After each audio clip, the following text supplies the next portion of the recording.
को एकता रखने के लिए राहुल गांधी जी अपना जान दे, उनके शरीर के टुकड़े टुकड़े हो गए। राहुल गांधी जी अपना जान दे, उनके शरीर के टुकड़े टुकड़े हो गए। तो चलिए शुरू करते हैं। शांत कराइए, बीच में ना बोले। शांत नहीं, जलेबी भाई को आपको बुलाते हैं लोग। प्लीज, तुम तो बिना पैंट के बैठते हो, पूरे कपड़े नहीं पहनते हो, तुम क्या आप तो दलाल हो, आप तो पत्रकार रह के दलाली करते हो। बखला गई दिल्ली बखला गई। ट्रांसफर नहीं हुआ है यंग इंडियन को, सारा का सारा ऐसे यंग इंडिया का बदनौल है, बदनौल लगाइए, जली हुई है। कहां से पकड़ के लाए इसको? अरे नहीं क्यों बोल रहे हैं? कर रहे हैं, फिर से गली क्यों बीच में बोला भाई? नहीं, नहीं। बदतमीज, आप बात करने के लायक नहीं है। प्रेम जी कंट्रोल, प्रेम जी ना शांत रहिए। आप बाल्टी खाल निकाल रही हैं कि सरकार 125 दिन काम देने की बात कर रही है, 100 दिन नहीं। कौन होती है सरकार ये मना करने वाली कि 60 दिन तक आप वो नहीं कर सकते? आप लेबर सप्लाई करने का काम कर रहे हैं प्राइवेट लोगों को। पर 15 दिन में भुगतान हो जाएगा, पहले भुगतान ही नहीं हो पाता था, मिलती थी माकूल कीमत, छोड़िए मजदूरी नहीं मिलती थी। जय श्री राम दोस्तों, आज के लेटेस्ट वीडियो में आप सभी का स्वागत है। वैसे तो न्यूज एंकर कांग्रेस प्रवक्ताओं की हमेशा रिलाई करते ही रहते हैं, तो कहीं बीजेपी के प्रवक्ता गौरव भाटिया जी और प्रेम शुक्ला जी भी इनकी जमकर क्लास लगा दी। वीडियो काफी इंटरेस्टिंग होने वाला है, इसलिए वीडियो को आप पूरा देखें और चैनल पर नए हैं तो प्लीज चैनल को सब्सक्राइब करना बिल्कुल ना भूलें। तो चलिए देर न करते हुए वीडियो की शुरुआत करते हैं।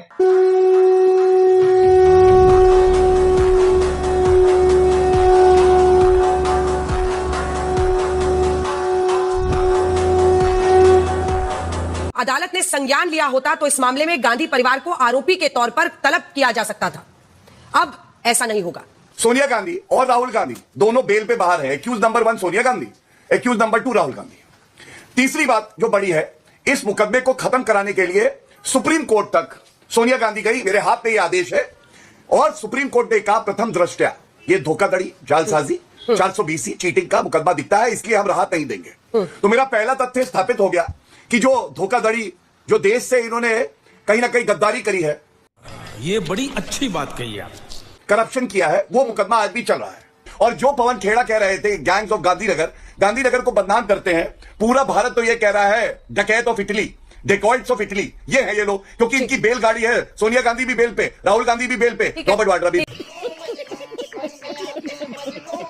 कर रही थी कि वरिष्ठ अधिवक्ता जी कुछ लीगल बातें करेंगे, कुछ लॉ सम्मत बातें करेंगे, कुछ ढंग की बातें करेंगे, लेकिन वही व्हाट्सएप के फर्रे। थोड़ा डिसअपॉइंट हुई, आज तो थोड़ी तैयारी से आना चाहिए। एक जगह नहीं 10 जगह अपील करे, एक जगह नहीं 10 और एफआईआर फाइल करे। देश को समझ में आ गया कि प्रतिशोध की, बदले की भावना से पॉलिटिकल विंच हट की कितनी गंदी राजनीति बीजेपी कर रही है ईडी के माध्यम से। जब नेहरू जी ने एजेएल शुरू किया तो 5000 शेयर होल्डर्स थे, 5000। कुछ सोच के किया होगा ना उन्होंने कि किसी एक की उसमें वर्चस्व नहीं चलेगा। लेकिन जब आप यंग इंडिया लिमिटेड खोलते हैं तो क्या सोचकर 38 यानी लगभग कितना हो गया? 76% सोनिया गांधी और राहुल गांधी के पास। क्यों? अगर आप ही की आर्गुमेंट को मैं लूं, और मैं कॉर्पोरेट जगत को थोड़ा बहुत समझती हूं, फाइनेंस बहुत जबरदस्त किया है, तो भूषण स्टील को जब टाटा स्टील को भेजा जा रहा था एनसीएलटी में, सरकार की एनसीएलटी में, तो फिर क्यों कन्वर्जन कर दिया गया और सारा शेयर टाटा स्टील के पास क्यों चला गया? ये तो कॉर्पोरेट ट्रांजैक्शन था, यहां पर तो नॉट फॉर प्रॉफिट ट्रांजैक्शन किया जा। बड़े खतरनाक लोग हैं क्या? और यहाँ पर पूरा भूषण स्टील टाटा स्टील का मामला नहीं है ना। तो भूषण स्टील टाटा स्टील दो कॉर्पोरेट्स की बात नहीं है भाई, क्यों नहीं है? अरे डेट टू इक्विटी कन्वर्जन है।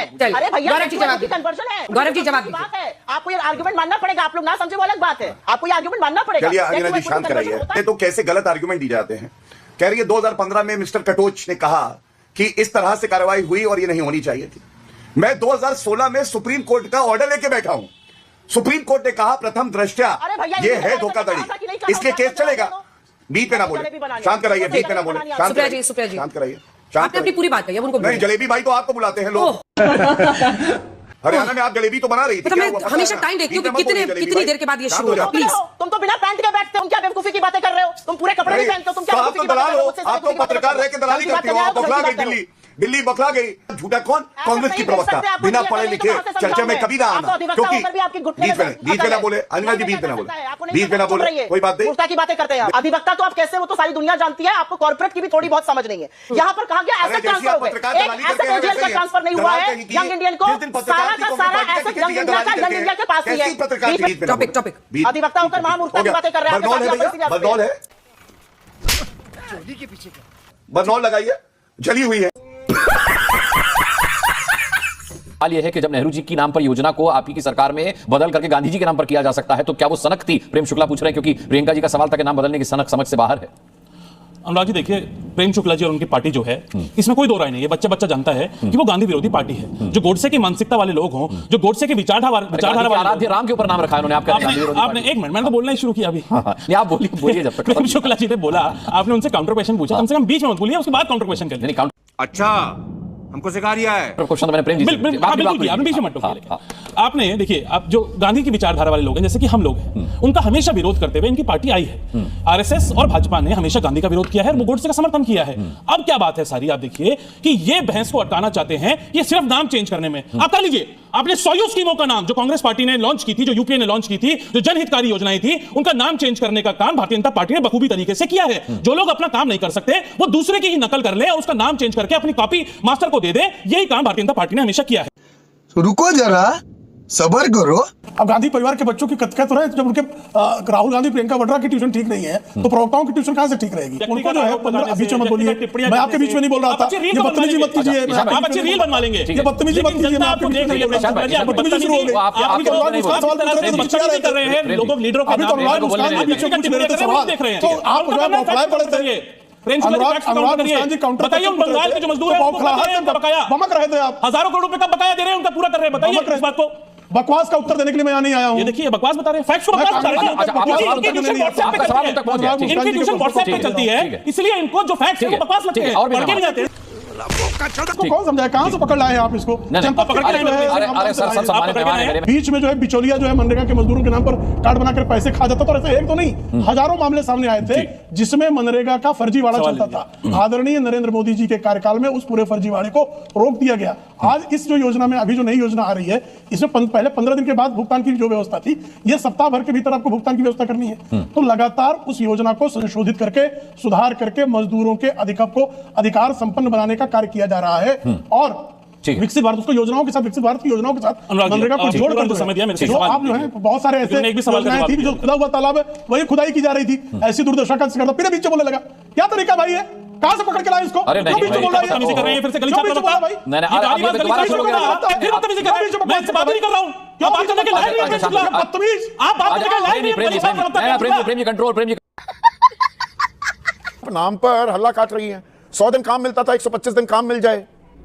और एक थकान आ गई थी मनरेगा में, उसमें नई ऊर्जा लाने की कोशिश अगर सरकार कर रही है, उसे वेलकम करने के बजाय आप जी महात्मा का नाम हटा दिया, ये तो महात्मा विरोधी हैं। वहां अटक गई सुई आपकी। नाम बदलने की बात नहीं, और उस पर मैं 30 सेकंड ही बोलूंगी। महात्मा गांधी के नाम से तो इन लोगों को दिक्कत होगी, ये तो गोडसे के उपासक हैं। ये सिर्फ नेहरू से थोड़ी चिढ़ते हैं, तो गांधी से चिढ़ते हैं। और अब समझ में आ गया कि इस बार तो इन्होंने सुभाष चंद्र बोस को, रविंद्रनाथ टैगोर को, बाबा साहब अंबेडकर को, बाबू राजेंद्र प्रसाद को, किसी को नहीं बख्शा। इस बार तो वंदे मातरम के डिबेट में इन्होंने कॉन्स्टिट्यूशन असेंबली के और सीडब्ल्यूसी के सारे मेंबरों को घेरा। तो इनको गांधी से हमेशा से दिक्कत रही है, गांधी के नाम से, महात्मा गांधी के नाम से दिक्कत है। लेकिन नाम बदलने से या नाम रखने से, मैं आप 30 नहीं पूरा वक्त लीजिएगा सुप्रिया, पर नाम बदलने या नाम वही रखने से बेरोजगारी की समस्या मिट गई क्या? ग्रामीण भारत में राम राज्य आ गया? मनरेगा जो है वो डिमांड बेस्ड स्कीम है। जब कोई डिमांड करेगा काम का, उसको काम दीजिएगा, उसका भुगतान केंद्र सरकार राज्य के माध्यम से करेगी।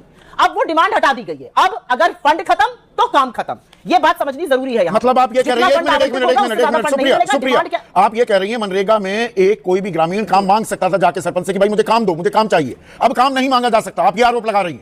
जी हाँ, नहीं, जी हाँ, जी हाँ, नहीं, जी हाँ। बस हवा निकल गई। बिल में लिखा हुआ है, ये बिल में लिखा हुआ है। मनरेगा एक डिमांड के आधार पर एक स्कीम थी जिसका भुगतान केंद्र सरकार, तभी तो सर्ज होता था ना मनरेगा में। जब ऐसा टाइम होता था जब बाकी कहीं पर मजदूरी नहीं होती थी, तो मनरेगा में सर्ज होता था, क्योंकि लोग वो काम मांगते थे और थोड़ा आवंटन ज्यादा बढ़ाना पड़ता था। अब यह है कि जो आवंटन होगा उतना ही काम मिलेगा। अगर आवंटन का बजट खत्म तो काम खत्म। सरकार लोगों से कह रही है काम का इंतजार करो। तो 125 दिन कैसे देगी? आप बाल की खाल निकाल रही है कि सरकार 125 दिन काम देने की बात कर रही है, 100 दिन नहीं? बिल्कुल बाल की खाल नहीं निकाल रही हूं, बिल्कुल बाल की खाल नहीं निकाल रही। कुछ चीजें बता दूं फिर आपके सवाल का जवाब दूंगी। क्योंकि आपने 125 दिनों का जिक्र किया। जो नया बिल है उसमें साफ तौर से लिखा है कि मौसम के नाम पर 60 दिन का काम नहीं मिलेगा। ये एक अनिवार्य कंडीशन लगाई गई है।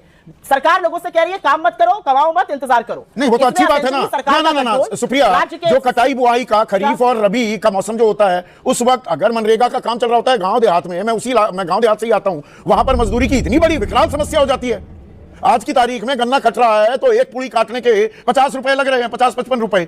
क्योंकि मनरेगा भी उस वक्त चल रहा होता है, तो उस वक्त मनरेगा या अब विकसित भारत जी राम जी थाम दिया जाए वो तो अच्छा है। निर्णय हम और आप बैठकर स्टूडियो में करेंगे, यह निर्णय सरकार करेगी कि मजदूर के पास चॉइस होनी चाहिए कि नहीं होनी चाहिए। इस कानून के माध्यम से मजदूर से उसका सम्मान, उसकी चॉइस छीनी जा रही है। अगर वो सार्वजनिक सरकारी काम करना चाहता है तो कौन होती है सरकार ये मना करने वाली कि 60 दिन तक आप वो नहीं कर सकते? आप लेबर सप्लाई करने का काम कर रहे हैं प्राइवेट लोगों को। इसका मतलब यह है सीधा तौर पर, मुझे आप बताइए, ये सरकार का काम है लेबर सप्लाई करना प्राइवेट पार्टीज को, प्राइवेट लोगों को? अरे भूमिहीन किसान है, भूमिहीन मजदूर है, अगर उनको ज्यादा कहीं पर मिल रहा है वहां पे काम करेंगे, उनकी चॉइस होनी चाहिए ना। द चॉइस टू लेबर तो मजदूर के हाथ में होनी चाहिए, सरकार निर्धारित करेगी उसकी चॉइस टू लेबर क्या होगी। मेरा पूरी तरह से मानना है इसमें सरकार का कंट्रोल, केंद्र का कंट्रोल बढ़ाना होगा। नहीं मजदूरी भी अब शर्तों, मतलब आप कह रही हैं मजदूरी भी शर्तों पर होगी, मजदूरी भी शर्तों पर होगी, आप काम मांग नहीं सकते, पर 15 दिन में भुगतान हो जाएगा। पहले भुगतान ही नहीं हो पाता था, भुगतान के लिए तरसता रहता था, जिससे अपनी मेहनत की माकूल कीमत नहीं मिलती थी। माकूल कीमत छोड़िए, मजदूरी नहीं मिलती। खत्म, bye bye, tata, good bye, गया। आपको हमारी वीडियो कैसी लगती है कमेंट के माध्यम से आप जरूर बताएं। साथ ही साथ हमारे चैनल को सब्सक्राइब करना बिल्कुल ना भूलें। तो वंदे मातरम।